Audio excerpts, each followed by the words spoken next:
मौलाना अरशीद जो है वो कह रहे हैं कि मुल्क में रेडिकलाइजेशन बढ़ रही है, इस हवाले से थोड़ा पीछे देखिए। मैं कुछ नहीं कहूँगा, थोड़ा पीछे। मैं न कोई इंटरव्यू देने आया हूँ न कोई ऐसी बात करने आया हूँ। ठीक है सर। डॉक्टर साहब जाइए।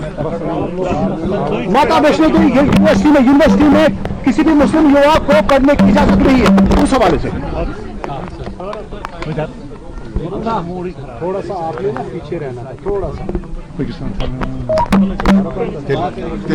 चलिए डॉक्टर साहब, दो शब्द। डॉक्टर साहब मैं एक शब्द भी नहीं बोल रहा। मैंने आपसे कहा, मैंने कुछ फैमिली के लिए आपसे जानना चाहते हैं। मौलाना अरशीद जो है देवबंद के मौलाना है, उन्होंने कहा कि मुल्क में रेडिकलाइजेशन बढ़ रही है, उस हवाले से आपकी रिएक्शन जानना चाहते वो कौन सी नई बात है? आपको नहीं दिख रहा है?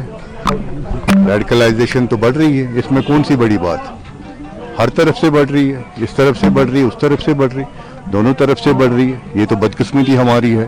एक सेकुलर मुल्क है, हमारा कॉन्स्टिट्यूशन जो है, कॉन्स्टिट्यूशन ऑफ इंडिया, उसमें इंक्लूसिव कंसेप्ट है जो फाउंडर्स ने, लेकिन बदकिस्मती से जो मुल्क में हालात बन रहे हैं वो तो सीधी सी बात। माता वैष्णो देवी जो यूनिवर्सिटी है उसमें किसी भी मुसलमान युवा को पढ़ने की इजाजत नहीं दी जाएगी, उस हवाले। किसने कहा आपको नहीं दी जाएगी? ये तो एक न्यूज चल रही है। हाँ, न्यूज कुछ भी होगी, कल कोई भी कुछ भी न्यूज कहेगा, उससे क्या होता है? ये कैसे आप खुद ही ऑर्डर निकालते हैं कि वहाँ किसी, तो ये देखो, मेरिट को आप ऐसा कहिए, मेरिट को भी क्रिमिनलाइज करने की कोशिश की जा रही है।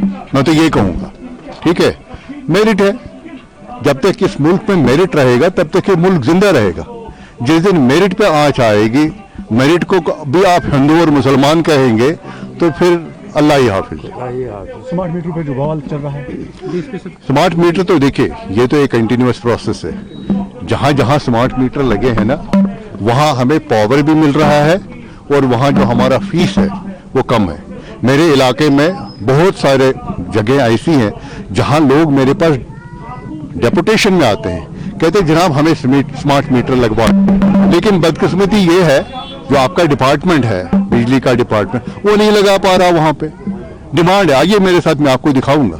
चाहे गुंडचहल एरिया है, आरविनी एरिया है, बहुत सारे और एरियाज जहां लोगों को लग रहा है कि स्मार्ट मीटर लगने से वो अपनी बिजली बचा सकते हैं, लेकिन अभी पूरी तरह से नहीं लग रहे हैं। मेरे तो ये शर्मा आते ही कटौती फिर से स्मार्ट मीटर इलाकों में शुरू होने लगी हैं। आज अगर वो होगा, वो बदकिस्मती नहीं होनी चाहिए। लेकिन मैं परसों ही बात कर रहा था, KPDSL के हमारे जो MD साहब है, महमूद साहब, किसी सिलसिले में बात कर रहा था, अपने इलाके की किसी डिमांड के बारे में बात कर रहा था, तो वो मुझे पूछ रहे थे फीडबैक कि बिजली में क्या लग रहा, आपको कितना इम्प्रूवमेंट है। तो मैंने देखा जो जहां मैं रहता हूं पहले से बेहतर है। तो फिर वो कह रहा था हमने इतने सारे, मुझे याद इस वक्त फिगर नहीं, इतने सारे एडिशनल मेगावाट इस साल इस हमको मिले हैं, तो इसीलिए आपको ये बेहतरी लग रही है। तो मुझे लग रहा है कि पहले से बेहतर है। डॉक्टर साहब, LOP कह रहा है कि जो 20% हाइक किया गया है सरचार्ज, इसमें हम उमर अब्दुल्ला के खिलाफ सड़कों पे आएंगे। देखिए, ये सियासत है। जैसे इन्होंने भी कहा कि वहां मुसलमानों को बैन लगाया गया पढ़ने के लिए, सियासत है। मैंने खुद, परसों हम दिल्ली में थे, हमारे एक राज्यसभा के मेंबर साथी के बेटी की शादी थी, तो वहां पे ये बात हुई और चीफ मिनिस्टर साहब ने खुद बरहम में इस बात पे कि जो electricity regulatory authority of India है, उन्होंने शायद पूरे जितने भी KPDSL हमारा है या बाकी स्टेट्स को